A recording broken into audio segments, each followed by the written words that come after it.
Madicherla Yesuratnam video తీయడానికి ప్రయత్నం చేయగా అతని ఫోన్ లాగేసుకున్నారు. అక్కడ చిత్తమ్మ అమ్మవారి గుడి దగ్గర కూడా వీడియో ఫుటేజ్లు ఉన్నాయండి.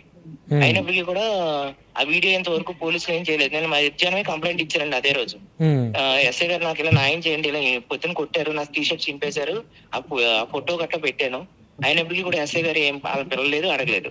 మళ్ళీ సాయంత్రం 9 గంటలన్నర సమయంలో తూర్పు పెప్పర్ నుంచి కండవెల్లి వెళ్ళి మార్గం మధ్యలో బండి బాగు చేయించుకుని అట్లాగే ఈ పట్టుకుని వెళ్తున్నాండి. అపరాలు కొనుక్కుని ఇంటికి వెళ్తూ ఉన్న మార్గం మధ్యలో రెండో మలుపు ముగ్గురు మంకీ క్యాప్లు వేసుకుని గుర్తు తెలియ విధంగా ఉండి కత్తులతో దాడి చేశారండి. ప్రాణ రక్షణ కోసం నేను అక్కడి నుంచి వచ్చి మంగళగిరి పార్టీ కార్యాలయానికి వెళ్ళి పవన్ కళ్యాణ్ గారు ఫిర్యాదు చేద్దాం అనుకున్నాను. సార్ అందుబాటులో లేరు. తర్వాత మా మంత్రివర్యులు కందుల దుర్గేష్ గారు కూడా చెప్పాను. ఆయన డిఎస్పీ గారు చెప్పారు కేసు విచారణ చేయమని. పోలీసులు ఈ రోజు తను గవర్నమెంట్ హాస్పిటల్కి వచ్చి స్టేట్మెంట్ రికార్డ్ చేయడం జరిగిందండి. ఈ లోట్లోనే పోలీసులు కొంతమంది ఎవరైతే నిందితులు ఉన్నారో వాళ్ళకి ఫోన్ల ద్వారాగా ఆ కంప్లైంట్ ఫిర్యాదు ఫోటో తీసుకోవడం వాళ్ళకి పెట్టడం జరిగింది. వాళ్ళతోటి పోలీసులు కూడా కొంతమంది టచ్ లో ఉండటం కూడా జరుగుతుందండి.